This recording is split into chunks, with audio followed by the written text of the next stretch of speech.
Hey, I'm Gare, and I am so infatuated with Mezcal. That's my man Alex right there. In the flesh. In the flesh. Mm-hmm. We're doing this thing we call Mezcal Talk. Mezcal Talk. We got 3 bottles. We gonna taste them. We gonna talk about them. 3. We talk about life, all kinds of things. Mm-hmm.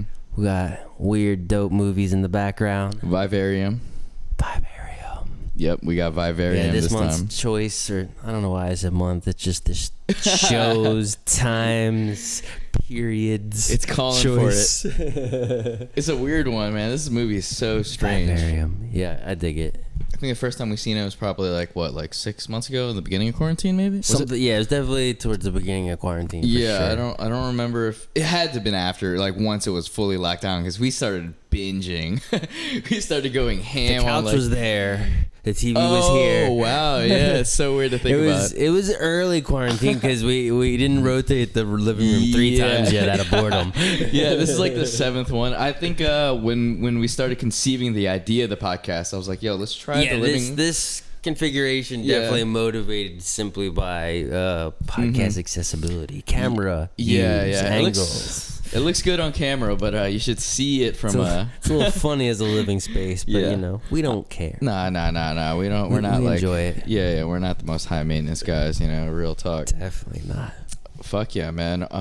But I guess we should get into this first bottle. Taste. I'm so excited. I got a White Claw in one Can't hand. hide it. Oh no.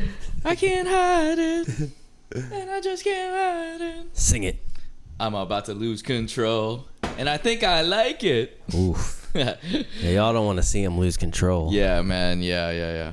Skip forward 56 minutes if you want to see me lose control. Oh, man. How much mezcal does it take to make Alex lose control? Yes. I'm so excited, actually. No, for real. All jokes aside. So what's this one called? This is... It's a cool bottle. Bozal is the brand. Bozal. Yes, Bozal. Bozal. All right, the bottle's sick. It's really sexy. Yeah, I like it's very it. beautiful. Got a little drip right there, but you know what happens. Oh, I thought it was part of the thing. It looks like it's a part of the actual design. I like This is an ensemble. This is Espadin, Baril, and Mexicano. That is 3 types of agave we got going on here, kids. That's Mexican in Mexican. All right, let's go. Salute, my friend. Salute. Cheers. Cheers.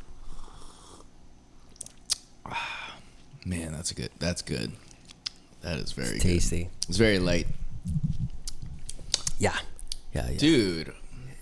Yeah, man. This would be a go-to, I could say.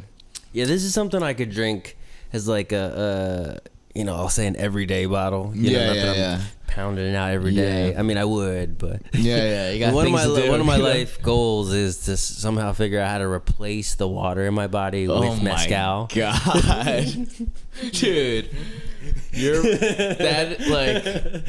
it's just. I feel like my body would be filled with like antifreeze or something like that. It's just. But I mean, this bottle is definitely something you could make a cocktail with this. You could drink it neat, and you could have it multiple times a week. I feel, and the price point is reasonable on this. It's in the low 30s. Oh really? So, It's once mezcal maybe gets mid 30s. I forget exactly, but it's around. Hey, either way, it's a cougar, regardless. No. Yeah, man, that's pretty cheap for Quality product. Yeah, the quality you're getting. You have to get something imported, if you want. There's a little heat in the back. Like I definitely get an aftertaste of like the alcohol. It's pretty high proof. What was it again? It's 47% alcohol. So what? 94 proof. That's pretty strong. That's very fucking strong. Damn actually. close to 100. And I feel there's a little sweat on my brow. Immediate effect. That's how it goes. But it's not like for 94. It's not a real burn. I've had 80 proof like stuff that felt like crazier burn than that. Or even just like 70 proof. 35% that just tasted terrible. Like I think the one episode we were talking about SoCo a little bit, Southern Comfort. Yeah, that's like 35%, and that shit tastes like way stronger. Is it 35? I think so. Well, there's like the dark it's so one. Sweet. Yeah. Yeah. What is that shit? That's like where's that made in? Louisiana? Southern Comfort? I mean, definitely in the South somewhere. SoCo. I'd like to think that Louisiana would make a better product than that. I think that's more like a Tennessee product. Yeah. Damn, I didn't know we were talking shit on Tennessee this time. All right, let's go. All right, first of all, no, I mean, I like to think the original SoCo was probably better than what's packaged nowadays, right? Who knows? I mean, I don't know, man. Hey, I mean, it would have to be because I mean, current SoCo is like pretty commercial made product. Yeah. I mean, rum is actually underrated as fuck. There's this one place in LA called SoCo's not rum. I think it is. Yeah. Nah. I think so. No, I think it's like some kind of flavored whiskey or something like. Serious SoCo Southern Comfort rum. It's definitely not rum, kids. So what exactly is Southern Comfort anyway? Huffington Post asks. So what exactly is? Keep on talking. I'm just gonna read this for a second.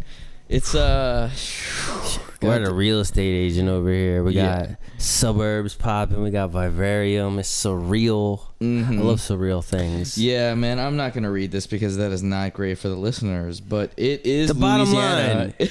It is Louisiana. Yeah, it is Louisiana, French Quarter. Louisiana, You know, you're failing me with this one. The third one. I'll give you the Sazerac's that shit, but the SoCo is not that shit. Yeah, it has like vanilla bean in it stuff. I didn't have to learn this much about SoCo. We're Sorry, Mezcal guys. talk. We're not SoCo talk. Yeah. This ain't no SoCo talk, man. Fuck out of here, bro. We need to start making Wikipedia pages for these fucking for all these mezcals that we're reviewing, though, man. I think we're on like 15 or something, man. At least like a lot of different types of bottles. A decent amount, something like that. Shout out to newfound hobbies and newfound like interests, you know. Glory. And it's all about newfound glory. Exactly, man. Speaking of newfound, like you got any what do you call it? New Year's resolutions? Resolutions? To figure out how to make the water in my body turn into mezcal. Oh, that's so like a dialysis machine of like the blood. Swap in swap in, swap out, you know. Yeah, you know, like I can't be bothered with the task of sipping and drinking, you know. I have to make sure. I want to still taste it. But, you know, I still also want to be inebriated at all given I think you want a times. mezcal suppository. That's what you want. I definitely never want a suppository. That's just how I do. There's never a day in my life where I wake up and go, I'd like a suppository. You know what today feels like? A suppository. You know, it'd be great right now. Getting drunk off my ass. Literally. You know, Alex is about that boof life. Boof life, stoop life. Boof kid won't leave the stoop. Nah. That's a Hey Arnold joke. All right. I don't know if anyone's ever seen Vivarium, but this is like a suburban horror movie, would you say? Suburban terror fest? Yeah. I mean, shout out to my boy, what's his name? The dude that plays Facebook man. What's his name? The guy that plays Mark Zuckerberg. Oh, right. Jesse Eisenberg. Right. He's also in Zombieland, The Social Network. Yeah, man, fucking great, like art house film. We watched social it on commentary, darkness, surrealism. Yeah. All at once. And you know that's the shit that we like, man. We like shit that like is real. It's scary. This movie scared me in ways that I didn't know I could be scared in, you know, and that's not in like a jump out scary way or not in a monster or even stay at home, stay up all night way. It makes you think about like your choices and shit, you know, what you're doing and like, you know, like where are the choices that you're making leading to? I mean, there's so many like nuances of like cookie cutter life. Even I think the boxes of food are a commentary on those, like how those prepared meal boxes come to your door. What is it? Cook the steak mixed with the asparagus, mixed with it's like it's not even cooked for you, but they tell you it's like they're pairing it up for you, and that people need that much, their whole life spoon fed to them. Like, I mean, this is, you know, totally not to like hate on our sponsors, you know, because that's exactly who sponsors podcasts. It's like these pre-made meals and shit. Fuck that shit. Like, nah. We don't fuck with them. I don't even know what that shit's called. We fuck with Something fresh or something. Foods, not the store Whole Foods, like actual foods without labels on them. You know what I'm saying? Whole ass foods. You know. Shit. No, I mean that shit's cool. Like I get it. You know, some people need to learn. You know, some people don't have parents to like teach them how to cook and shit. It's you know, definitely like, better to get those produce boxes or whatever they're called, like than like McDonald's. Like if that's gonna help you not eat McDonald's, then do it. It's all you. Like I'm about you not eating McDonald's. So if you need that box of like pre-made like decisions for you, then go for it. You know? But for those that don't need that, like I want them to make better choices. Yeah. Because that shit's overpriced and like just it is what it is, you know. And it's a good way to start to get into the way of like healthy living, but I just like, you know, we live this, even during COVID times, a lot of people are living like a really busy lifestyle. Busy, you know, like, you know, like Americans all workaholism and like busy lifestyles embedded into our mentality to a certain extent. But even within that, I think too many people get hung up and I don't have time for X, I don't have time for Y. But like really when you take a break to make your lunch or your dinner, that actually makes you more productive. Like taking breaks clears your brain and you actually reset and you do more work. But like when people get like hung up in this cycle of like, no, I can't do that, I need to work and have Domino's delivered and then work, that's they're not actually being as productive as they would if they just made their damn meal. It's almost like the 4-day-a-week theory, you know, like people say like, you know, like you get the same amount of work done in a 4-day week as opposed to a 5-day week. Because like you're just like the fact that you know that you're gonna be there. You had your own time for 3 days, and then you come in it ready to attack your 4-day week. Exactly. Yeah, you're just like it's all about like being productive when it's time to work. And yeah, that's what this whole entire podcast is about. You know. No, not at all. This is like the most serious we got with it. 101. Shout out to Mezcal talk. Shout out to drink more mezcal. Be more productive. Shout out to Morgan Spurlock for eating McDonald's every single day because, man, that's what we're talking about, man. Like, I mean, I'm glad that we share those same values. Even though I still like McDonald's, you know, McDonald's makes it goddamn good. I haven't eaten McDonald's in like I literally remember the last time I ate McDonald's. Me and Starkey coming home from a gig. What drunk. year? What year? Man, I don't remember. I remember it was the McDonald's that used to be like under the L in Philly. Oh, that's the and like me and him both live within like a couple blocks. The one on Gerard or the one on Gerard? Gerard. Shout out to the Barbary. Shout out to El Bar. I got a fucking McGriddle, and I totally felt ashamed of myself the next morning. Next morning? Wait, oh, you got it at night? Yeah, well, I mean... Oh, yeah, it was 6 a.m. Probably, God damn it. Somewhere between 4 and 6 a.m. Why are we talking about the last meal that you had that night? I want to talk about all this other bullshit that led up to 6 a.m. Okay. Shout out to Starkey, though, yo. Shout out to the OG. Yeah. He's still teaching now? Yeah, totally. Fuck yeah, man. Exclusiasis Sitchaki. Bang, bang. Fuck yeah. Let's get it. All right, let's pop this second bottle. Let's get it. Let's go. I had one of the slices of these oranges that we had. Just to clean. You cleansed your palate already, my friend. We use these, or at least like it's tradition to eat a thinly sliced orange with what is it? Cayenne? Sal de Gusano. Oh damn! What? Damn! You were not a white boy for the time that you said that. Should I tell you now what it is, or should I wait till later? No, what do you mean, the bottle? No, the salt. No, the salt. Let me know. Yeah. Sal de Gusano. Oh. That means worm salt. Oh yeah, fuck. So you're eating. Wait, so that's grinded up worms? It is ground up worms. Oh my god, dude. Fuck. So we got here this Madre Mezcal. This is another ensemble. So the first one, the Bozal, was an ensemble. You know, the 3 agaves. This one is 2 agaves. Okay. It's I keep doing a little stripe there. The Espadin and the Couchy. I mean, Couché. I'm not really sure how we say that. I say Quiche. You like to queef. Yeah, Quiche. And shout out to Quiche. So, yeah. So this is made out of two agaves. Yes, gotcha. yes. And yeah, that's worm salt. So you just ate some worms, my friend. That might be your first time eating worms. I gotta put that shit on rice, you know. I gotta, you know. Margarita with the worm salt. Man, this is really good. Kind of beautiful.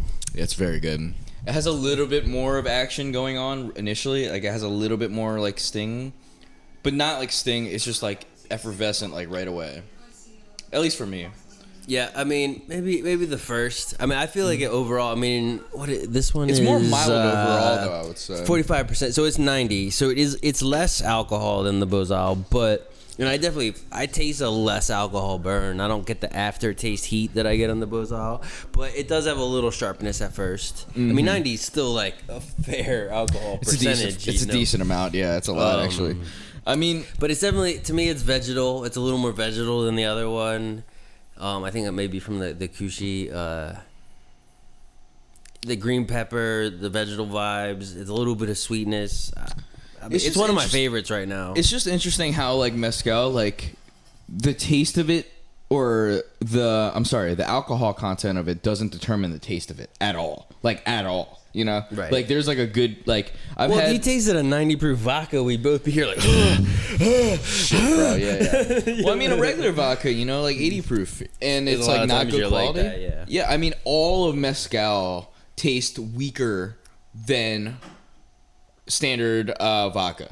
It tastes weaker because it has like a more artisanal like taste, and it like everything about it, like the consistency when it goes like past your lips and through the throat.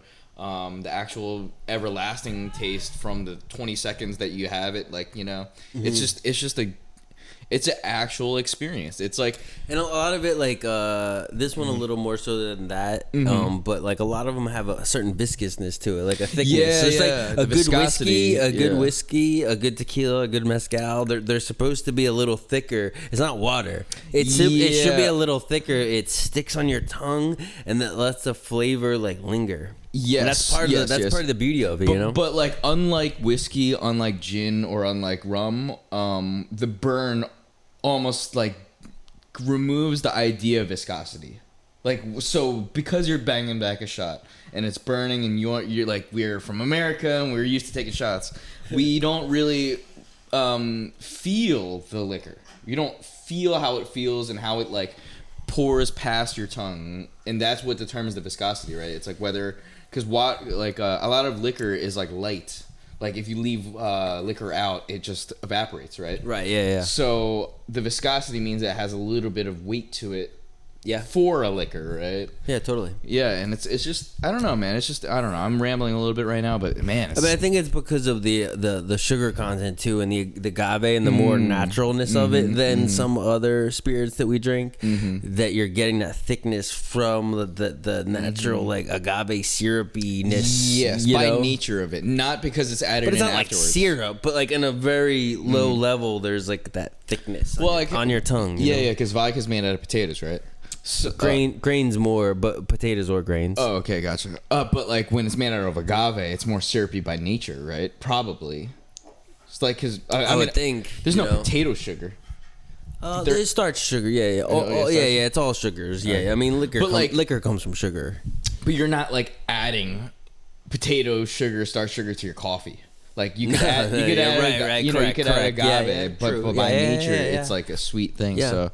Yeah, I mean, I'm just learning more every day. Like, it's if you're a chef and you haven't experienced mezcal like more than a few times, like, man, you're sort of missing out, right?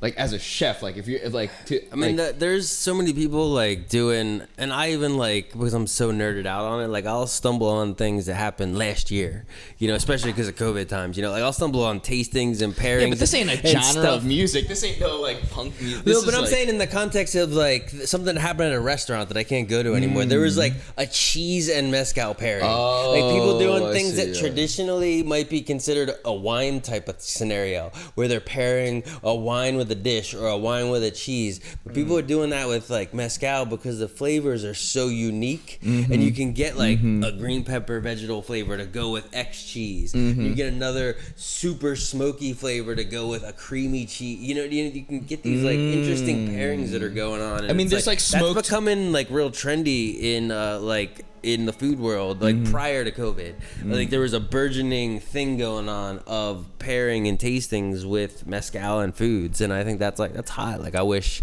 I've not gone to anything like that, but I want to for sure. I mean, you've definitely paired mezcal with like a lot of things more Myself, than most. Yeah. But I mean, not like as like the fact someone presenting such to me.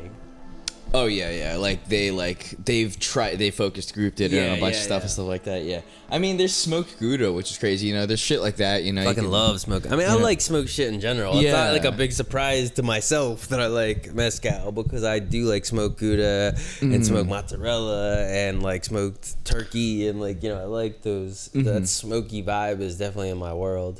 But normally, like if you were to go, like, remember how we went to the Songbird Cafe? They would pump the smoke into the alcohol. They would pump the wood smoke into the certain cocktails and stuff. Yeah, that's like a thing, yeah. But like just by nature, it's like you crack it open, it's smoky. Like that's just different, you know. Like Well, it's because the agave is roasted, so it's inherently the smoke is in the. But it's like the lightest of smoke. Like I guess it is roasted and made out of it. It's also depends on the brand and the mezcalero. You know, like the whether that guy wanted a heavier smoke flavor or not. They can do different things that have a less or more smoke flavor. So everybody's recipe and their family and their choices like depend on what's going on. Man, respect to the mezcaleros out there, man. Respect, yo. Pour one out straight up. Pour one out in my mouth. It really is like a fucking art form, man. Like, totally an art form. Like it's just amazing how like. It's amazing when you lived like so, like, you know, I'm a grown man like at this point, like finally. No, but like when you taste something different, like that's just so exciting sometimes, you know. I can't remember the last time that it got me excited like that. Trying to think, man. What was the last like thing that changed the way you thought about like taste? It had to have been mezcal for me, actually. I mean, I'm trying to think of what's before that for me. I would say that it had to still be mezcal for me, because it's still relatively only a couple of years now that I've really turned over into it. Like I remember the first time I tasted mezcal was in Mexico, and I didn't even really know what I was drinking. Like I just thought it's it was not a normal drinking I thought it experience. Was like I went to a mezcal bar, like because it was a mezcal bar, and I read about it. But even like choosing it and reading about it, I still just thought it was something a derivative of tequila, and I didn't really know what I was doing, other than it seemed cool and different, and I had a good write up, and I checked it out, and it still didn't even click it till a year later when I started hearing about it more and tasting it more, that I had this. I forgot, like, even I was like, wait, I had this before. I had this specifically at a mezcal bar. Yeah, I think I had a similar experience, because like the first time you have it, you're like, this is the most fire tequila I've ever had. Like that's your first thought, right? It's just like, well, damn. Plus a lot of places will just put like smoky margarita, or you know, like smoky margarita. This is an LA thing, you know. Yeah. Like Philly margarita culture is just, there's no like Applebee's or something like that, you know. Like that's what margarita culture is. Like, yo, dollar margaritas. Oh, God. No, for real. I mean, Loco Pez got that like margarita, like. Yeah, I mean, I've had the frozen mango joint there. That shit is fire. Shout out to Loco Pez. Shout out to Dollar Taco Night. I've gotten crunk on their Cadillac margarita multiple times. I mean, shout out to Talib. Taco Tuesdays, Loco Pez, Philly, stand up. My homie Talib in fucking Live Nation, he tweeted out, he was like, yo, where can I find the best tacos in Philly? I was like, it gotta be Loco Pez, right? All my friends, like Suica, like all my homies were like, yo, like, it's gotta be Loco Pez. And then he hit me back. He was like, yeah, you right. Like I've been there a couple years ago. I just totally forgot the name, you know. Yeah, shout out to Northern Liberties, Fishtown, and Philadelphia. Like they hold it down. Yeah. Original hipsters. Established. No. Oh man. I really like this bottle a lot. Many a Taco Tuesday I spent at Loco Pez. And there was the other one. What was the other spot that was like Route something, or like Interstate something? Oh, Interstate Draft House. Yeah, that place had more of like a New Orleans like vibe. Oh But yeah, we did go to Taco Tuesday there. Yeah, they did do Taco Tuesdays. It was pretty dank there, but generally speaking, their vibe was way more New Orleans. Their alligator sausage po' boy was my jam. I would eat that shit at least once a month. They just had it on regular like that. They had alligator sausage. They probably went from Florida to Philly. Like they just like shipped alligators over. I lived a block and a half from that place for like 11 years, and I would eat alligator sausage po' boys all the time. That's not common in Philadelphia like that. I just happened to live near the spot that had that shit. There's not many like Cajun like inspired restaurants, and love me some Cajun food. Man, it's nice, man. It's got like That's why I'm disappointed in the whole Soca thing, but we're gonna leave that alone. You know what? Like that, we'll save that for another time. Shout out to Louisiana. Straight up, man. I would love to visit someday. I need actual Southern comfort, not the liquor. I need the comfort from the South, you know, because like, yo, like I don't know about you, man. Like I'm getting bored of this LA shit, man. We're just in lockdown. I mean, it's not LA, it's lockdown. Yeah, I know. You can't like the whole country is fucked up right now. Yeah, but there are certain places. I guess you go to Texas or Florida. It's not. But do you want to go to Texas or Florida? No, I mean, some places in Texas I would definitely love to check out. Austin's the shit. Yeah, I would love to check out Austin. Dallas, my peoples. Yeah, San Antonio. Apparently, I haven't been there, but either way, like, yeah, it just got me thinking about like, man, like, yeah, it's just like California's way different. Sick. No, I mean I'm not. No, sick. I was just imitating the kid in the movie. Yo, this crazy little fuck. This movie will make you want to like castrate yourself. Yeah, it'll make you reserve places for an abortion clinic. Like, you know, like before you're before. Can I make a reservation? Just in case, standing reservation on the 31st of every month, just in case. You never know. You just never know. You know, it's better to cancel. It's better to cancel. Better to have options. Oh my god, dude, fuck. Oh my god. What do we got next? Next. Oh, woof, woof, woof. Oh man, I can't wait to. We're gonna have more sound effects too. No, for real, these two bottles deserve a few air horns though. For real, no, you know. Bozal. No, for real.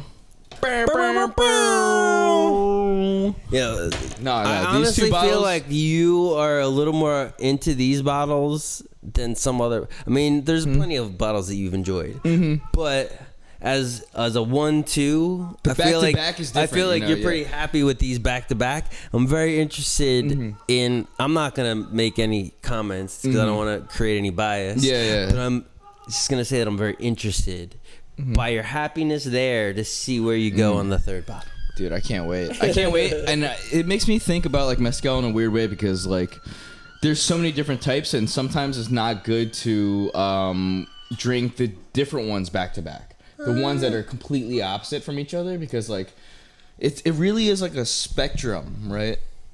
Like what we were talking about. There's minerally, there's vegetal, there's sweet, there's smokiness, like, and it's all that weird Pentagon like attributable. There's definitely like really smoky ones, but the smoky stuff is the preconceived notion. Like a lot of people default think if you know anything about mezcal, you immediately think smoky or smoky tequila. Like if you don't know shit, you know it's smoky. Yeah.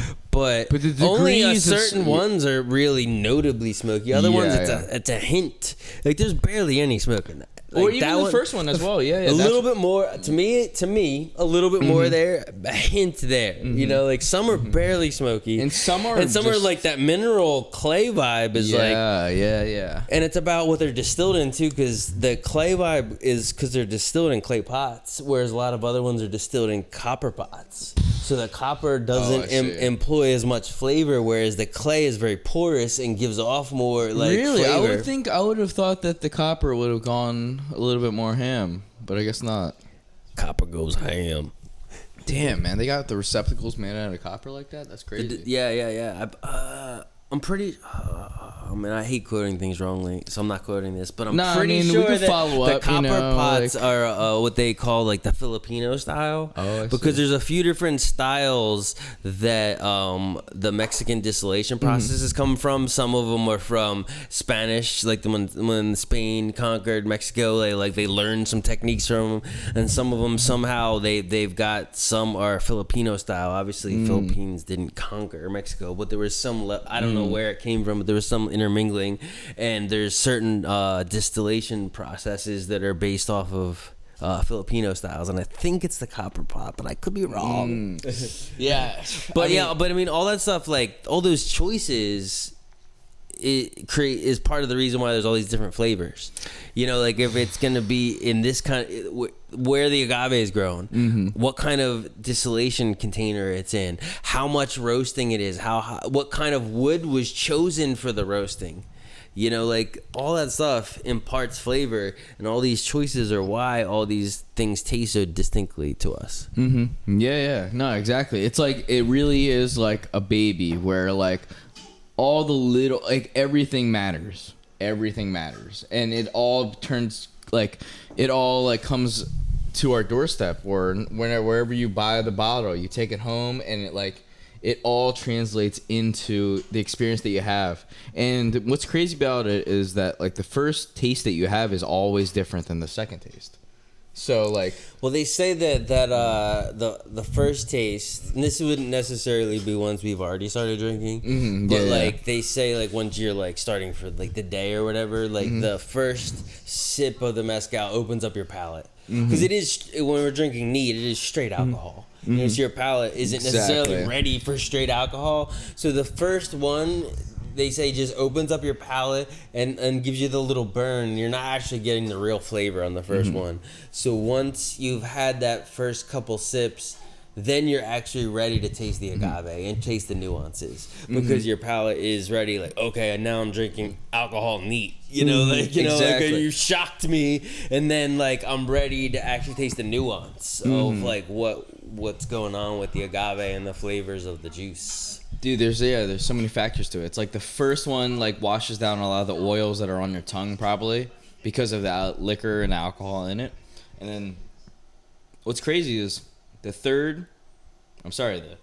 second, the third, and the fourth one are more similar than the first, from the first and the second. So like the first one's the most different one, but you get a fresh perspective on it.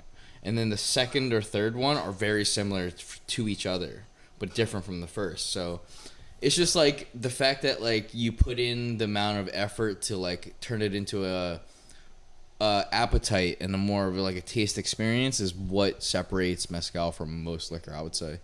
And yeah, man, like it's similar to like Japanese whiskey and shit like that, to me at least. It's like up there with me at least. But yeah, I like Asian liquors, so Asian beers, Asian drinks, Asian women, Asian scarves. I don't know. All the Asian things. You know. I mean, you know. Yes, sir. Yes, sir. Yes, sir. Make sure. Let me make sure. Did you finish your last drink there? Should we go to the third one? Or yeah. Let's do it. Yeah. I like this one a lot. The first two things we had, again, were ensembles. The first one had 3 agaves in it, and the second one had 2. So this one is only 1 agave. And this So what's that called again? This one? When it's just 1 agave. It's just is what it is. Yeah. It's just mezcal. Tobala. So Tobala is the agave. We've got Convite is the brand. So this is 100% Tobala. And again, I don't want to have any bias, so I like to let Alex taste things before I say too much. You know this shit. You know the vibe. That's why I'm here.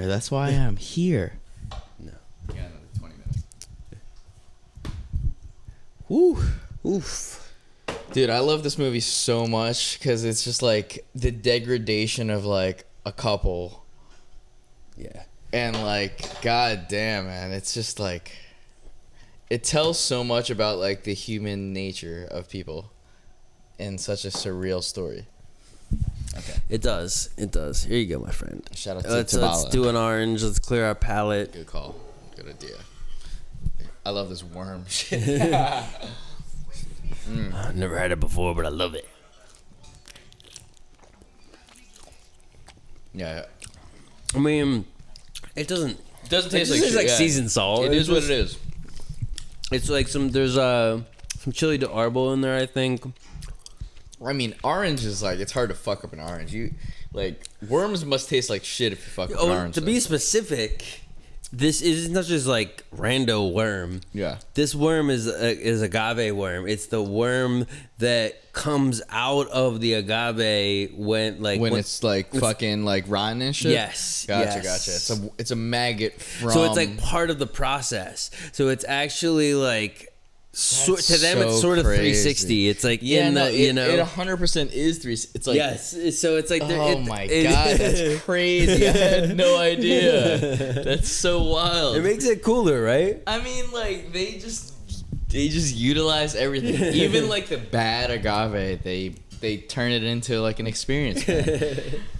I mean, it really is like a michelada vibe too. It has like that vibe a little bit. Oh, tagine, where you put down the rim or whatever. Mm-hmm. Mm-hmm. Cheers. Right. Bang bang. Mm-hmm. Okay. See,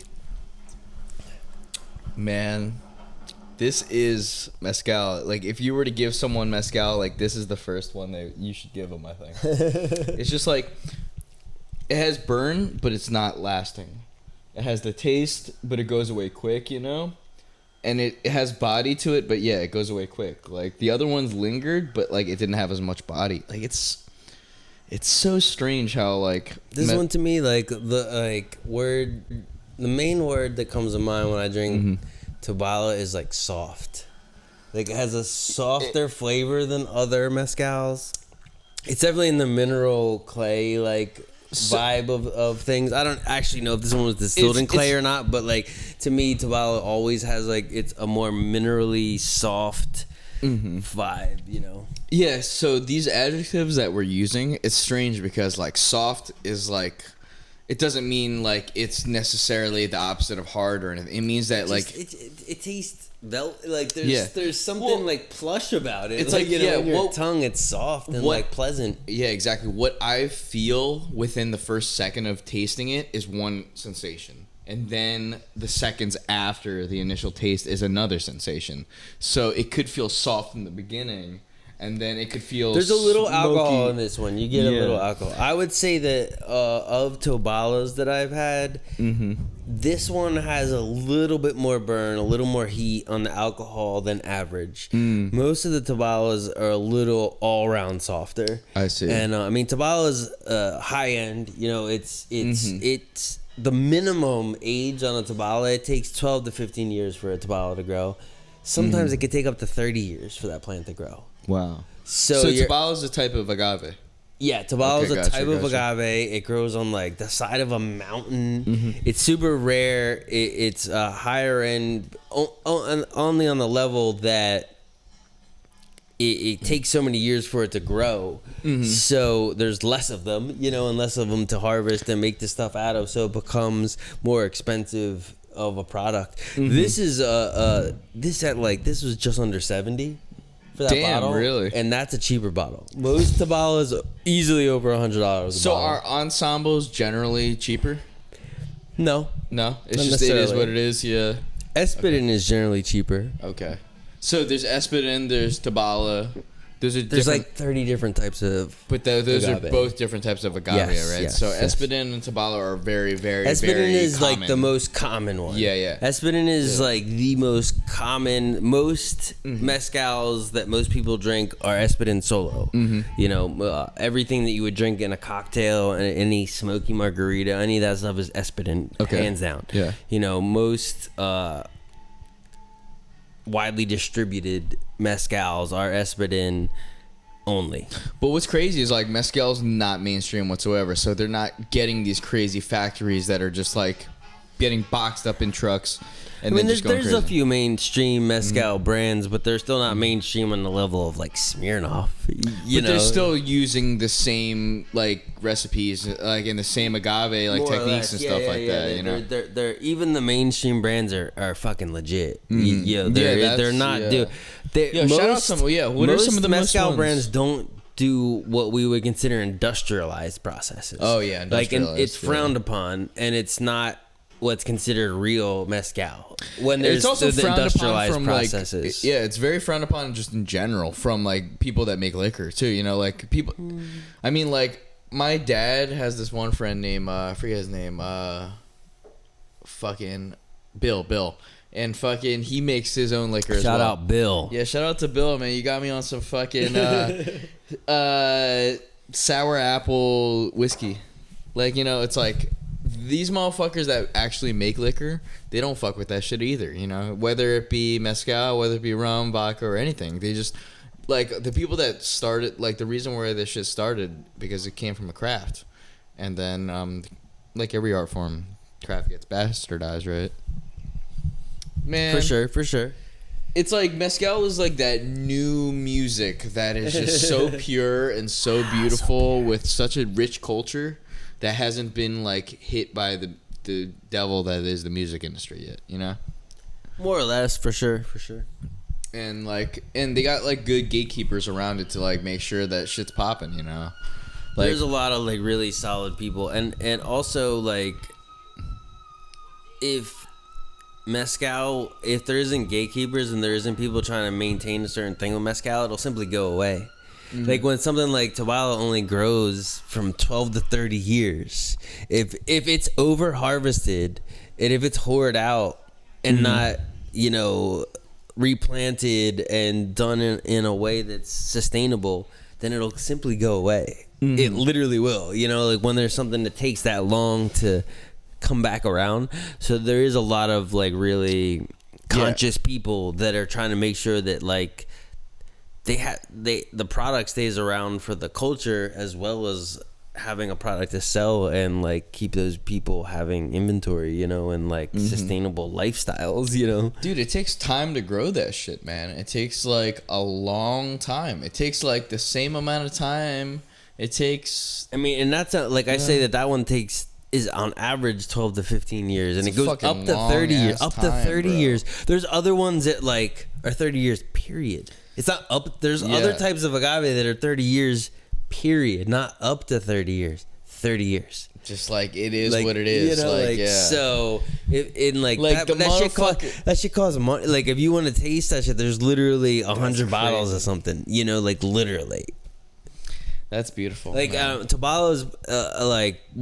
I mean, I love mezcal, and I love a lot of different ones. I would say Tobala is pretty much my favorite. If I had to pick one agave, and I would say that's my favorite, I would probably say Tobala, because I've had a lot of really amazing ones that just tasted so pleasing in my mouth. It sounds funny, pleasing in my mouth. No. But like it's just like it tasted so free. This is again a cheaper one at like just under 70, but like I've had a lot of much nicer and like limited edition ones at like restaurants and stuff, and like that shit is amazing. The amazing Tobala is like literally the best alcohol I've ever tasted. I'm like, this is like crazy. I mean, this one has like a really like, it has like a initial burn for me. Like I would usually it doesn't. That's the thing. Like, again, this is a cheaper one for a Tobala. Like it's still dank as fuck, but a lot of them are just like soft and like. Yeah, like you know, just like there's no burn, it's just this soft minerally clayness, like just like rolls around on your tongue, and you're just like Yeah, I mean that's how I felt about like honestly these first two. It sort of seemed like that. Like I think especially once these three I think are very complimentary, and they're all kind of like. I mean, these two I would both say have the soft to me. Like you're saying the last two that we drank. Really, I would say the first two that had a little bit more. Like it didn't like interject as much. Like this one, like the last one that we just had. This one your least favorite? I think so. Interesting. It's strange, right? I told you I was interested. And it's also a lot cheaper, right, than the other bottles. Well, I did. They're in order. You tasted them in order of price. Oh, really? Like 30 something. Yeah. 50. Yeah, and then 70. High 60s. Damn, that's crazy. That's crazy. That's really crazy, man. I mean, mezcal's a real art form, man. It really is like that, man. Like there's no mid to low shelf mezcal. It's just good. I mean, I would say the 30s is mid shelf. Yeah, but that's like top shelf other alcohols, like quality wise. I guess. I mean, like Quality, what Grey right, Goose is what 35 or something. Yeah, but like no, I'm saying like It's an awful product. Yeah, exactly. Like, but it's considered a premium product. Yeah, it's all about like how it is, the experience that you have with it. Like even when I had Grey Goose, like I've never had a Grey Goose and it's a great experience. Like unless I had it with cranberry, but even then, cranberry is it's like a cocktail drink, you know. So Yeah.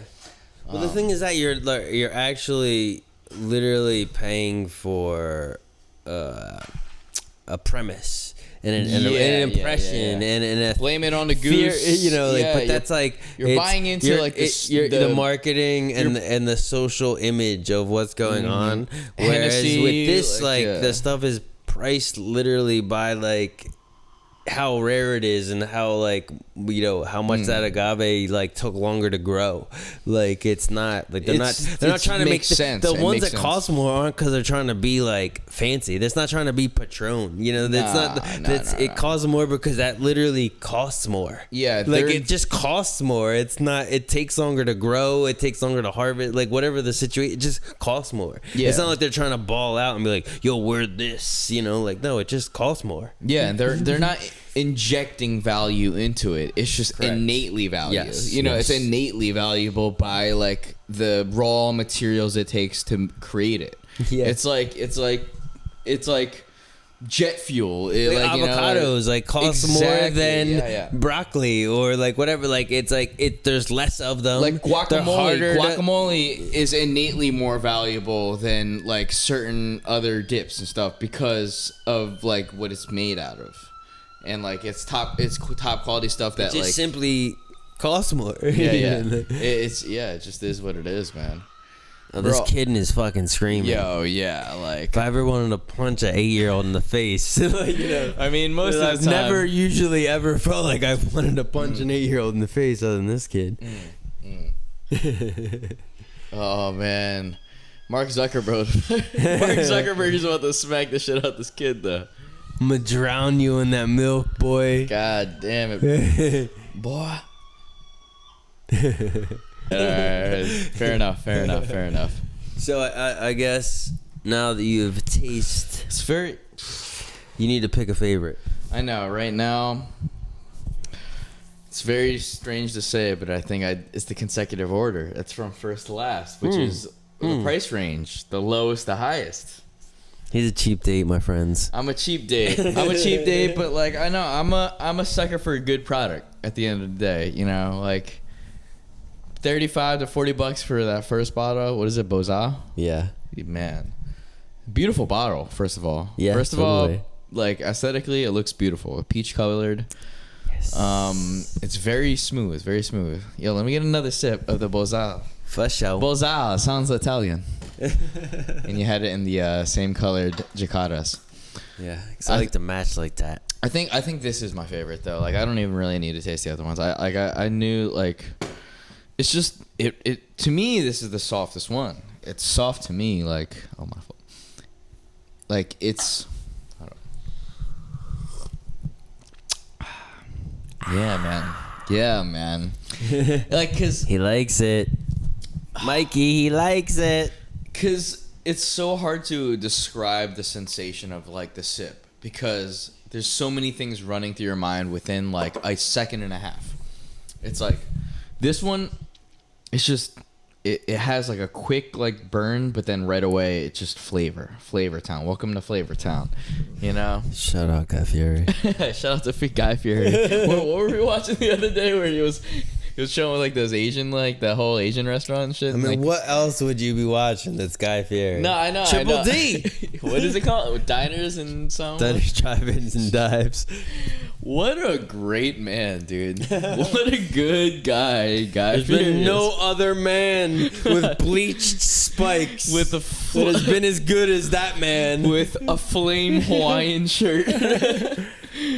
No, he's a good guy though, man. No, he's definitely brought a lot of people money. That's what I'm saying, he's put, man. Yeah, he put food on plates. Yo, literally and figuratively. Yes, exactly. Like he's an act. He's a class act. He's a good man. You know, like it's just like you need people like that in the world. Straight up, for real. Straight the fuck up.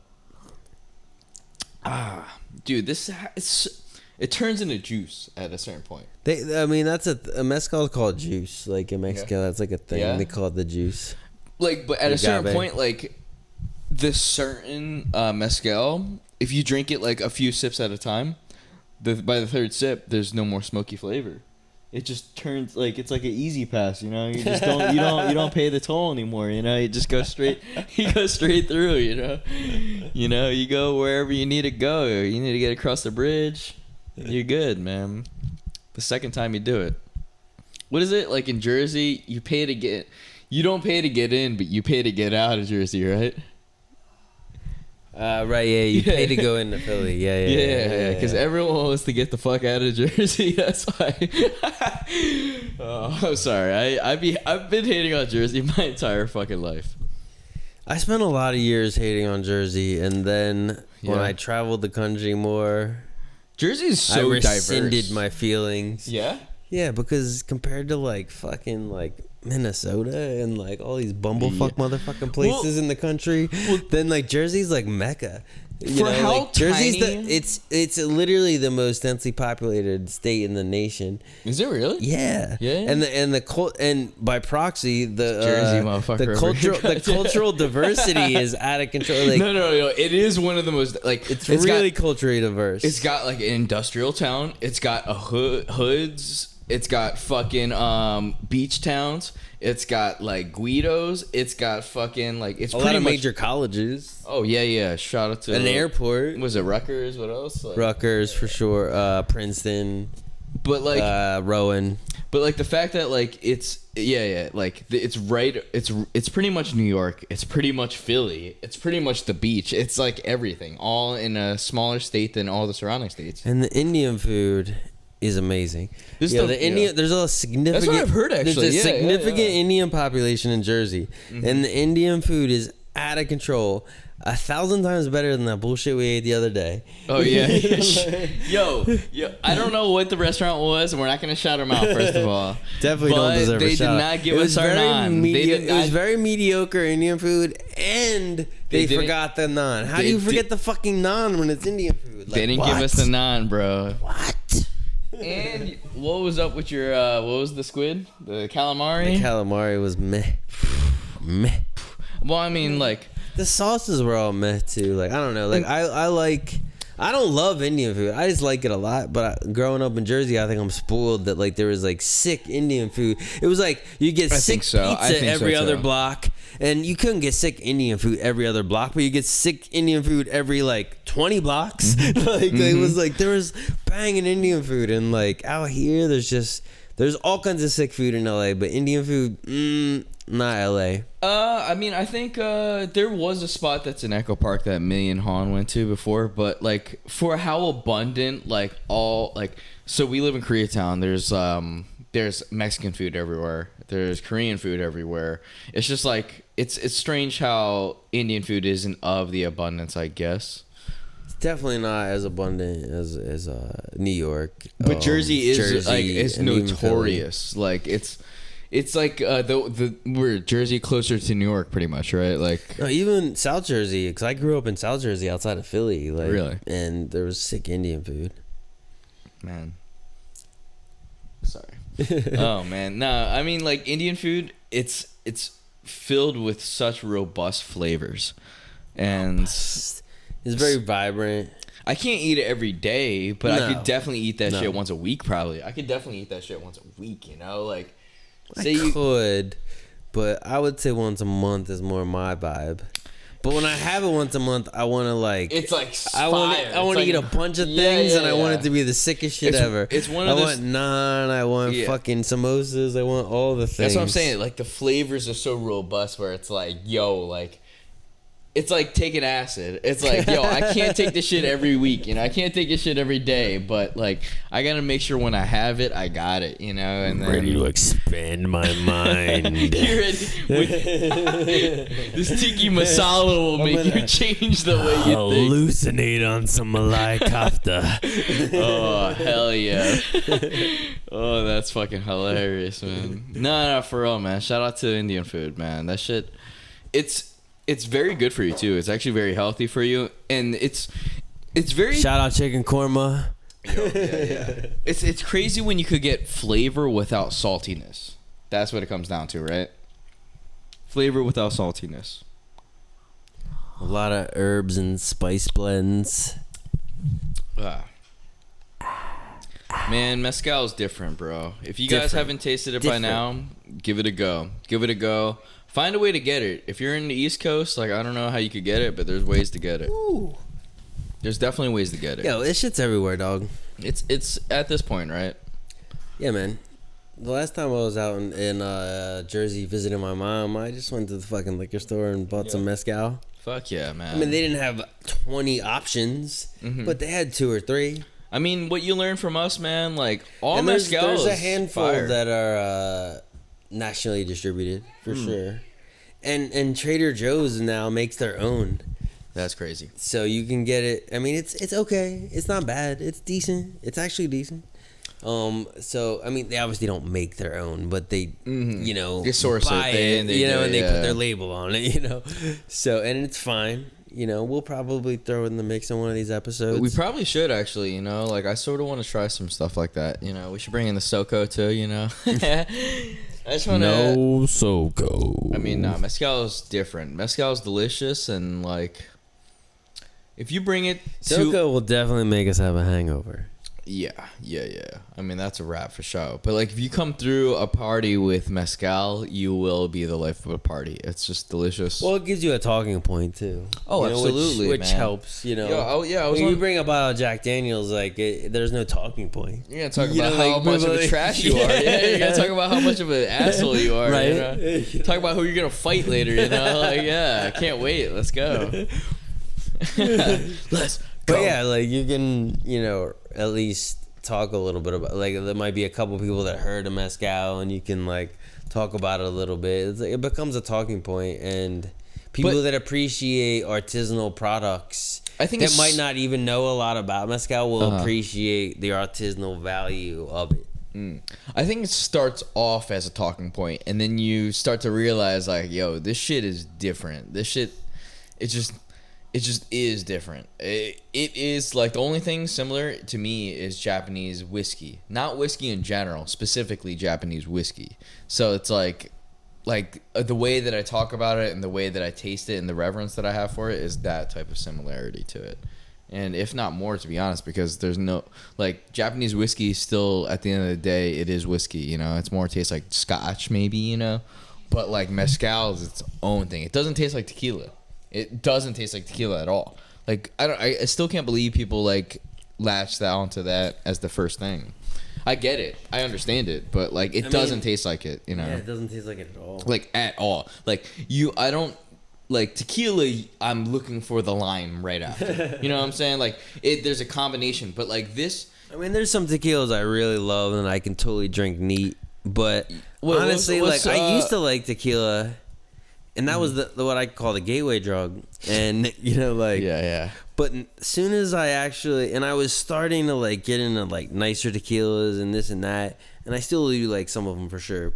But as soon as the gateway drug took me to mezcal, it's almost like, oh, it's like the like, you thought that was a hot bitch, but nah, that bitch is ugly. It's like you were in a small town, you thought she was hot, and then you went it's like when you I'm like, oh shit, like, it really trumps, like, most tequilas. Like, I just don't like. It's like when you start smoking Reggie for the first time, and you're like, yeah, and then you smoke, like, really good weed, like we used to call it exotic back in the day. We used to call it exotic, loud yeah, haze. sure. It wasn't even haze. They just called it haze. Like there's a point where everything was haze. Good weed was haze, but it was like haze is supposed to be a specific thing. But yeah, there was a. Oh man, it tasted like fruit back in the day, you know, because we were used to tasting garbage. And that's how I feel about mezcal. Like it's like I found out about good weed. I found out there's mediocre mezcal that I think tastes better than the best tequila. Yeah, but tequila is always Reggie. To me, other than what is it called? What is it? What is the one that Mike always gets? What's the John with the clear bottle? What's the biggest tequila? Fuck a Casamigos. Casamigos, yeah. So I was on Sippin' After Dark, and they brought over the Casamigos mezcal. And it's actually, I honestly, it's like again, it's Casamigos okay. It's is a good. gateway drug. Yes. Casamigos is what made popular culture realize that there was good tequila. Yes, it's not. But it is good tequila, but it's not the best tequila. Yeah, but I don't like tequila in general. But Casamigos is delicioso. Like it's delicious. Like it has all the properties of tequila, but it doesn't have that turn of flavor. That like, what do you call it? Like what's the name brands? Fucking. Something gold. What's the one gold? You know. Oh, we're not talking about that. Yeah. Well, what is it called? I don't Jose. Shout out to my boy Josue. Josue. Now you need to try some Fortaleza. No, That's I'm with my it. jam. That's my favorite tequila. I just don't fuck with tequila, except for Casamigos is fire. Casamigos is pretty damn good. Fortaleza is way better. I mean, I just never had it. Like, I'm not dropping the ducats on that. You know, I'm over here like. I don't know, man. If I'm drinking tequila, I have a lime right after it, or it's gonna be in a margarita, or else I'm gonna fucking throw up or be in a hangover. Like I've thrown up to way too many Cinco de Mayos, too many for real. Nah, but for real, this was a delicious lineup. I would say I like it. I like it from price ascending order. It's interesting. It's always interesting to me. I mean, I like all these. I think they're great. You know, I think that this is something that, because of the price range and because of the flavor, it's something I could drink multiple times a week. You know, I could use it in a lot of applications. And the other things, they maybe are a little bit more special, slightly. You know. But imagine if the prices were swapped between all three of them. You know, like there was it could price to impart perception. Like, exactly. Again, that's why I'm always interested in your opinion, because it's like just what you tasted at that moment. Your opinion's just based on that moment. You know, it's like you don't have as much perception. It's a little bit of placebo. It's a little bit of setting. It's a little bit of like the order. It's the entire experience. Yeah. But yeah, like if they were all priced the same. See, again, and also I'm biased in that, like, I've already have some preconceived notion in my head that Tobala is like my favorite agave. Yeah. So like I'm gonna be like, oh well, if Tobala is my favorite agave and this is the only Tobala on the table, I have a preconceived notion that I'll probably pick this. Yeah. Right. But in reality, like that Madre is probably my favorite on the table. Like I kind of picked this, but like really, like I really like that guy. That's a good bottle. Yeah. It's all of them are smooth. Yeah, like all these bottles are great to me. Like none of these are toss-aways. And I'll fucking say it. Like we talk about a lot of positive bottles, but like there's some bottles I don't like, you know, for sure. And I'll fucking say it. I've had a few that were too minerally where I'm like, okay, like this ain't smooth. This ain't smooth. You know, it's not a smoothie. It's not a smoothie, but like it's better. It's smoother than everything else. It's smoother than every other type of liquor, actually. Yeah, it's still not like a Jose, you know, like it's, nah. Even the shittiest mezcal is like better than other shit. Yeah, I mean it's never a bad investment. It's never not an investment. It's never a bad choice to buy a mezcal bottle, because like either way, like it's gonna be sitting there. If you don't like it, you could just have it there, but someone's gonna enjoy that shit because it's made with love. It's made with care. Made with love. Tenderly. No, seriously, it's like so. It's how all liquor started from. It seems like, all liquor started from those type of family recipes, small stills, small batches. Of course, all things started that way. It's so hip hop at the end of the day, like hip hop is always just changing. It's the five rules. elements. What is it?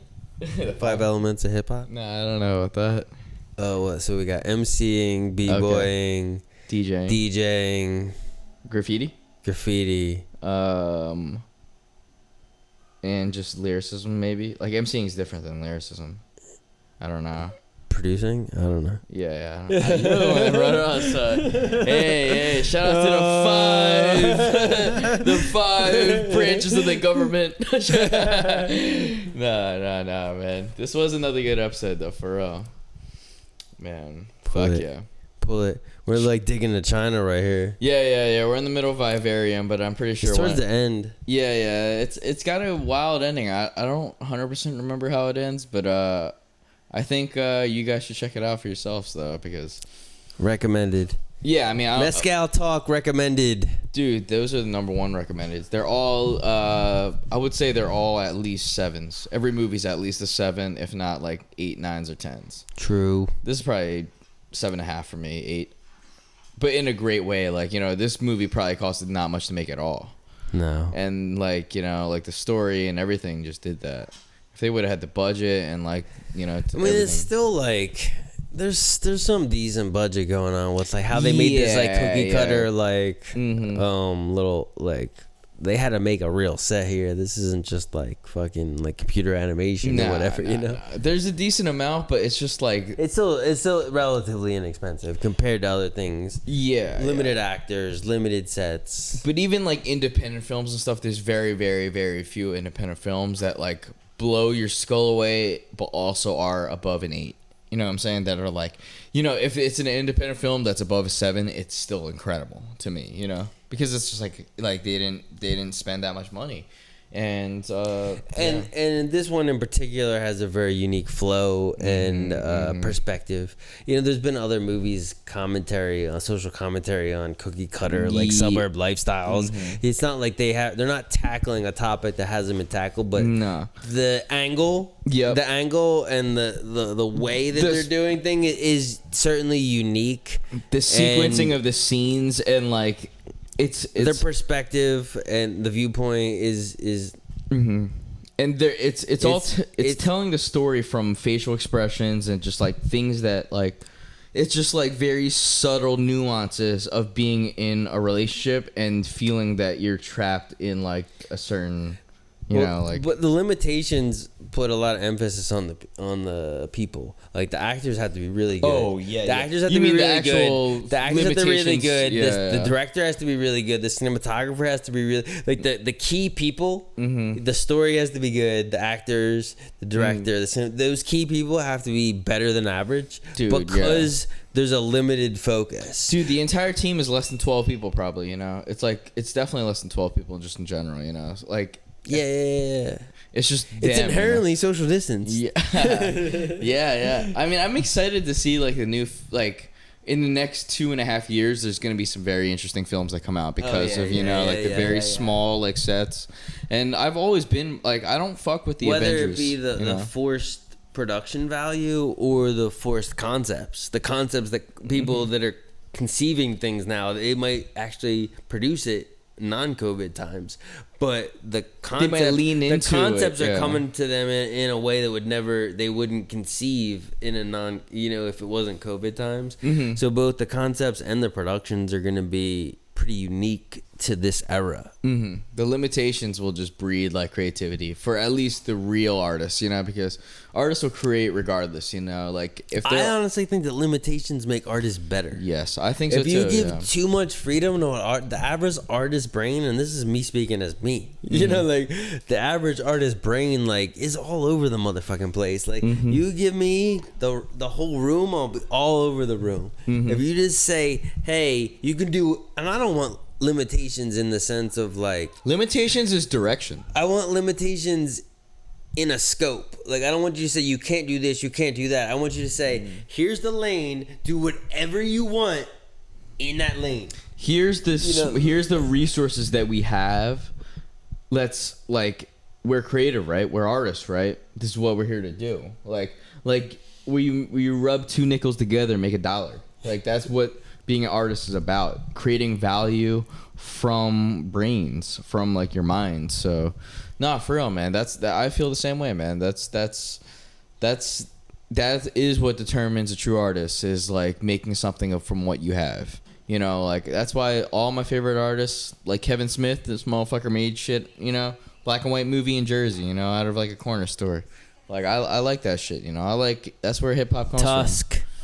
from. I don't like that Clerk shit, but Tusk. Nah, I'm opposite. Either way. You never even watched Tusk, though.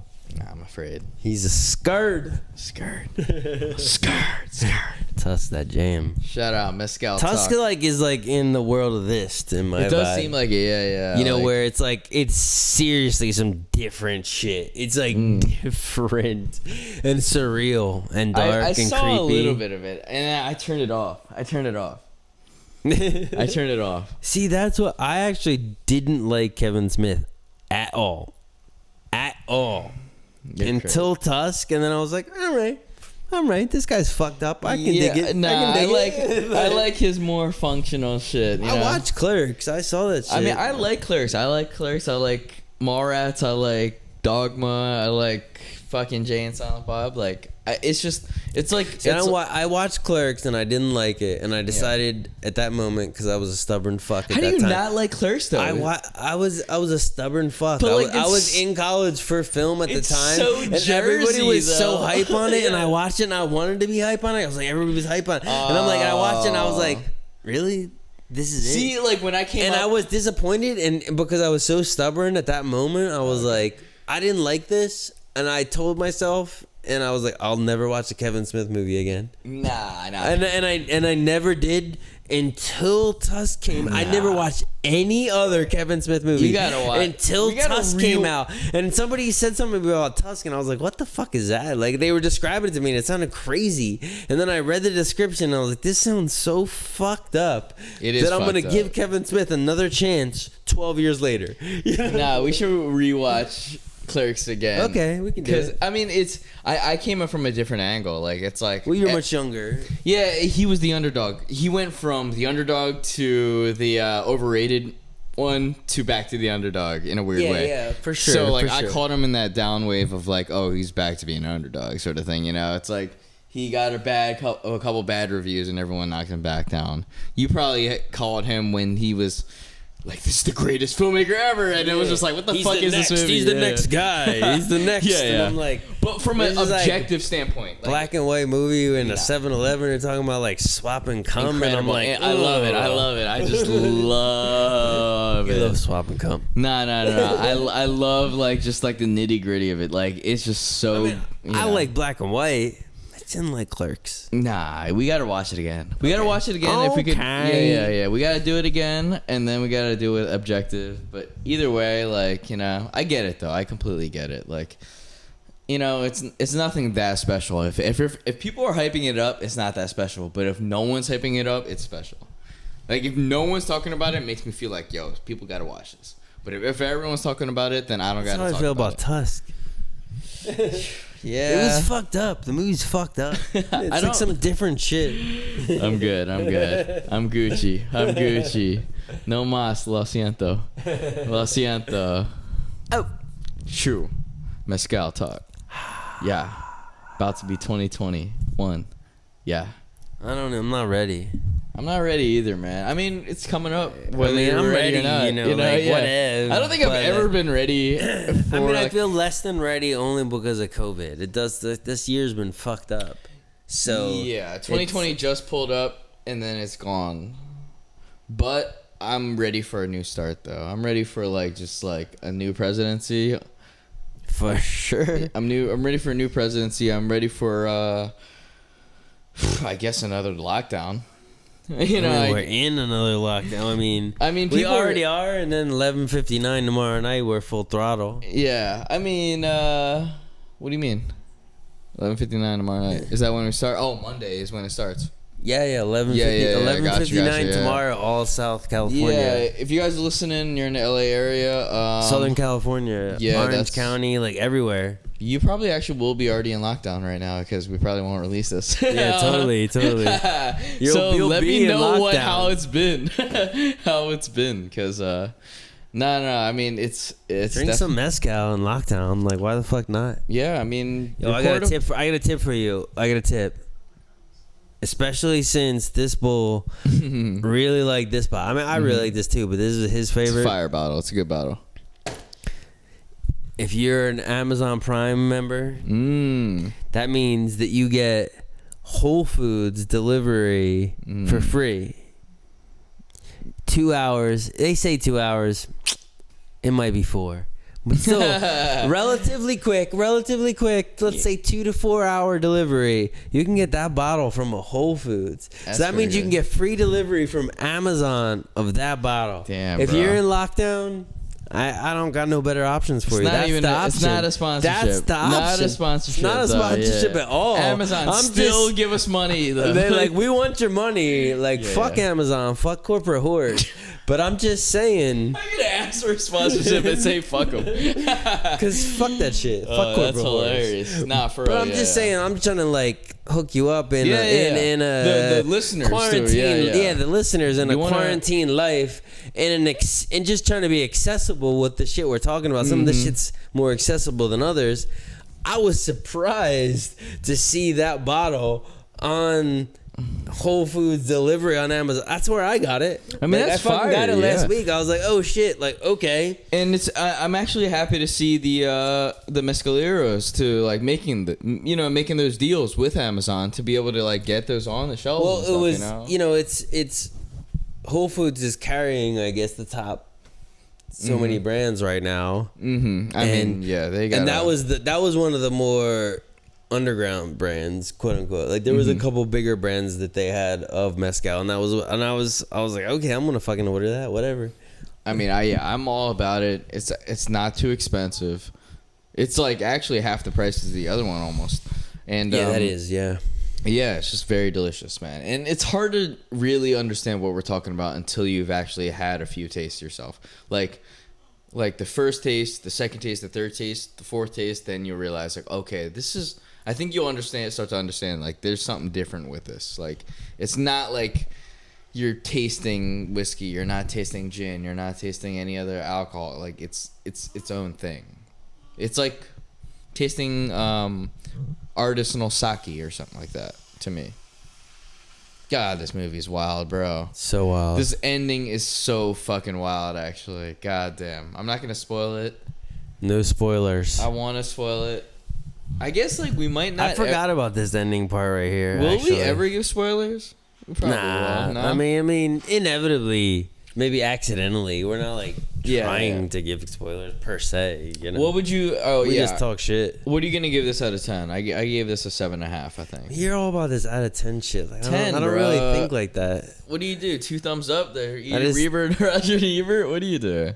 You gotta. There's shit that I will like vouch for, and there's shit that I don't vouch for. You gotta vouch. I mean, I definitely vouch for this. Well, anything above a 7, I'll vouch for. I guess that's what it like. Makes sense. Like I really go down with that shit. Like 7 is like a great movie to me. Like I've thought about like a system, so maybe we have to like agree on the system. I don't know. That seems too deep. Though. What makes the 10-point system? Nah, for real.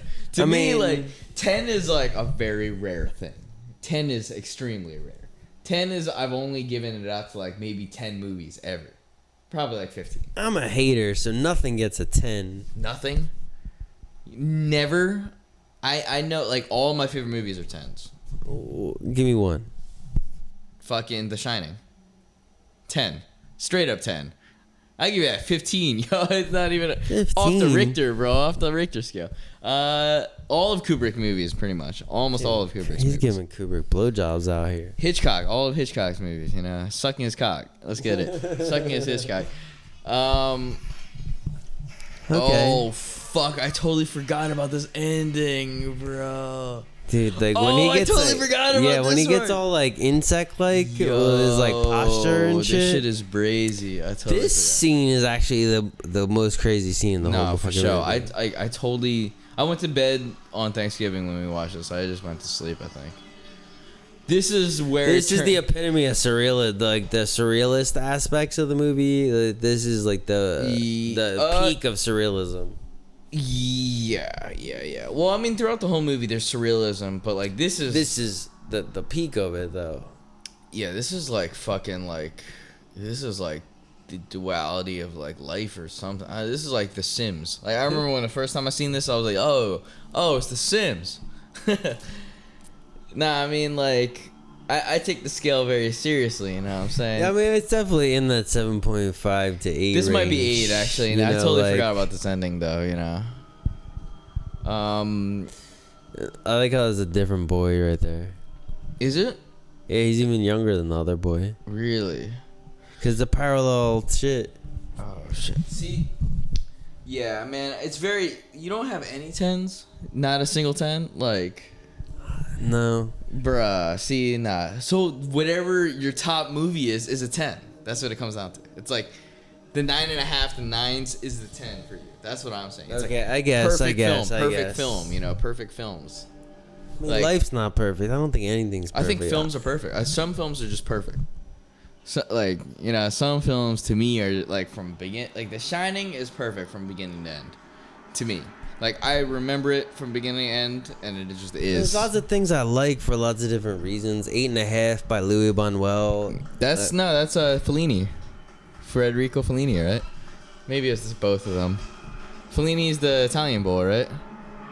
8.5, yeah. Oh, 8.5 is fire. Nah, it's definitely Fellini. Is it Fellini? 100%, yeah, Federico. Man, you're making me trip. No, because I'm rating this shit all inspired by 8.5. That shit is fire. No, I hate looking shit up, but I'm gonna look it up. It's absolutely you're fucking me up. It's yeah, that movie's fire though, bro. That intro though, where he's like stuck in the car and shit, you know, and then everyone's staring at him.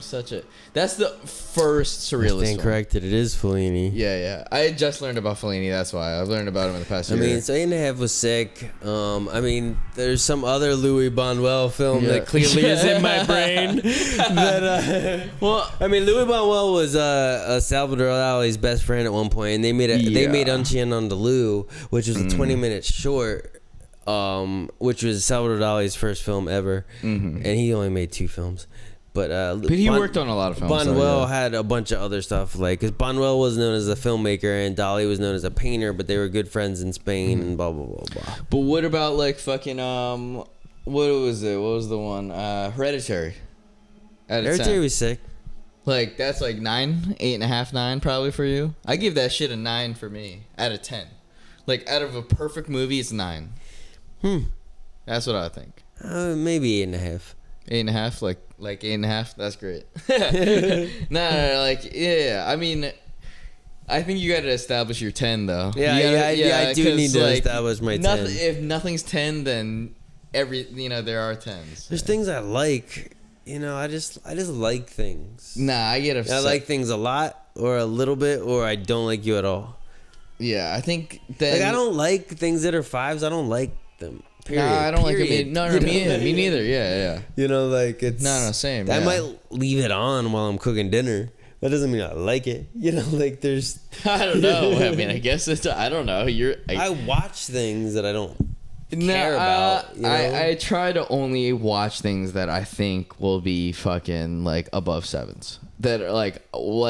If it's below. I mean, I'd like to hope that everything I watch is that, but it simply isn't that. No, but I don't give things a shot unless there's people recommend it, which means that it'll most likely be above a 7, or that like you know what I'm saying, like I just don't trust the people recommending it. There's some people I just don't trust at all. It's like no, you like the second Hulk movie, like no, you like a Hulk movie, period. Nah.